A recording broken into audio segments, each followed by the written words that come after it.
രാവിലെ നല്ല മഴ ഉണ്ടായിരുന്നു. ഈ കാൽമുണ്ടൊക്കെ ഇട്ട് പോകുന്നത് അമ്പലത്തിലേക്കാണ്. ഇന്നത്തെ ദിവസത്തിനൊരു പ്രത്യേകതയുണ്ട്. അതറിയുന്നതുകൊണ്ടാണോന്നറിയില്ല, എൻ്റെ ശബ്ദം കേട്ടപ്പോൾ തലയിട്ട് നോക്കുന്നുണ്ട് അവൻ. ഞങ്ങൾ 3 പേരും കൂടി അമ്പലത്തിലേക്ക് പോകുന്നതിൻ്റെ പ്രത്യേകത, ഇന്ന് എൻ്റെയും എൻ്റെ ഭാര്യയുടെയും വെഡ്ഡിങ് ആനിവേഴ്സറിയാണ്. അങ്ങനെ അമ്പലത്തിൽ ചെന്നു, ഞങ്ങൾ ഒരുമിച്ച് തൊഴുതു. എനിക്ക് അവളൊരു കുറിയൊക്കെ തൊട്ട് തന്നു.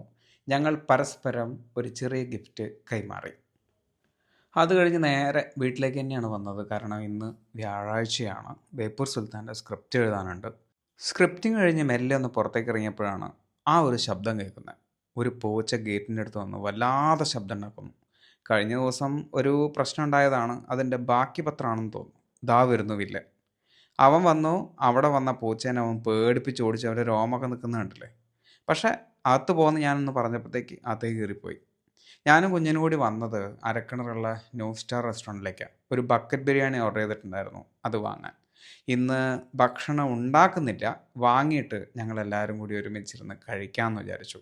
അങ്ങനെ ലാവിഷായി ഞങ്ങളെല്ലാവരും ബിരിയാണി കഴിച്ചു. ഏകദേശം ഒരു 4:30 ഞാൻ സ്റ്റുഡിയോയിലേക്ക് പോകാൻ പ്ലാൻ ചെയ്തു, ഷൂട്ടിന് വേണ്ടിയിട്ട്. അങ്ങനെ ഷൂട്ടിനാവശ്യമുള്ള സ്ഥാപക ജംഗമ വസ്തുക്കളെല്ലാം താങ്ങിപ്പിടിച്ച് ഞാൻ ഒടുമ്പ്ര ഫ്ലാറ്റിലേക്ക് പോവുകയാണ്, ബേപ്പൂർ സുൽത്താൻ്റെ പരകായ പ്രവേശത്തിന്. അങ്ങനെ ആടയാഭരണങ്ങളെല്ലാം അണിഞ്ഞ് ബേപ്പൂർ സുൽത്താനായി മാറി. അങ്ങനെ നിങ്ങൾ ഇന്ന് കേട്ട ആ ഒരു വീഡിയോ ഇന്നലെ ഷൂട്ട് ചെയ്ത് കഴിഞ്ഞു. രാത്രി വീട്ടിലെത്തിയപ്പോൾ എന്നെയും കാത്ത് പഞ്ഞിക്കെട്ട് അവിടെ തന്നെ ഉണ്ടായിരുന്നു.